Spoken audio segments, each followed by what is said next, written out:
আপনাদের যদি গল্প শুনতে ভালো লাগে তাহলে এক্ষুনি সাবস্ক্রাইব করুন আমার ইউটিউব চ্যানেল।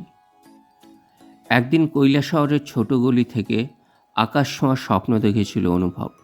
তখন তার 25 বছর বয়স, হাতে পুরনো একটা ক্যামেরা আর মনে ছিল অফুরান উৎসাহ।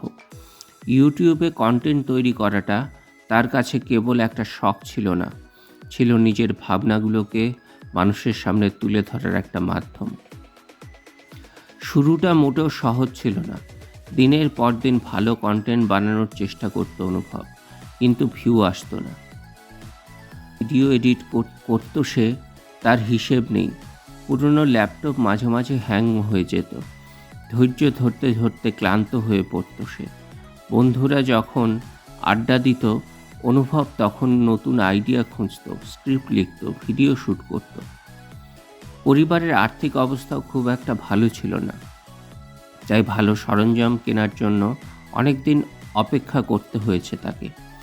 পুরনো ক্যামেরা আর মাইক্রোফোন দিয়ে কাজ চালিয়ে যেত সে।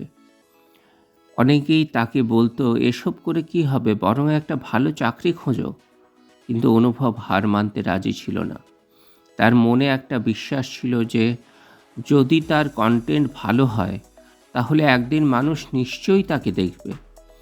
প্রথম দিকে কিছু সাবস্ক্রাইবার বাড়লেও তেমন সাড়া পাওয়া যাচ্ছিল না, কিন্তু প্রতি নতুন একটা কমেন্ট বা একটা ছোট মেসেজ তাকে আবার নতুন উৎসাহ দিত। কেউ লিখত, তোমার ভিডিও দেখে অনেক কিছু শিখতে পারলাম। আবার কেউ বলতো, তোমার হাসিটা খুব পজিটিভ। ছোট ছোট অনুভূতিগুলো ছিল অনুভবের এগিয়ে যাওয়ার অনুপ্রেরণা। ধীরে ধীরে অনুভবের কন্টেন্টের মান আরও উন্নত হতে শুরু করলো। সে নিজের ভুলগুলো শিখে গিয়েছিল, দর্শকের পছন্দের বিষয়গুলো বুঝতে চেষ্টা করছিল সে। এক সময় তার একটা ভিডিও ভাইরাল হলো।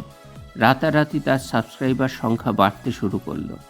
আজ অনুভব একজন সফল ইউটিউবার এবং কন্টেন্ট ক্রিয়েটার। তার চ্যানেলে বহু বহু মানুষ তার তৈরি করা ভিডিও দেখে, তার কথা শোনে। কৈলাসহরের সেই ছেলেটা আজ অনেকের কাছে অনুপ্রেরণা। তার গল্প এটাই প্রমাণ করে যে স্বপ্ন যদি সত্যি হয় আর চেষ্টা যদি থাকে অদম্য, তাহলে কোনো বাধাই পথের কাঁটা হয়ে দাঁড়াতে পারে না। অনুভব আজও সেই দিনগুলোর কথা মনে করে। কিছুই ছিল না, শুধু ছিল একটা স্বপ্ন আর কঠোর পরিশ্রম করার সাহস। সেই কষ্টের দিনগুলোই তাকে আরও শক্তিশালী করেছে।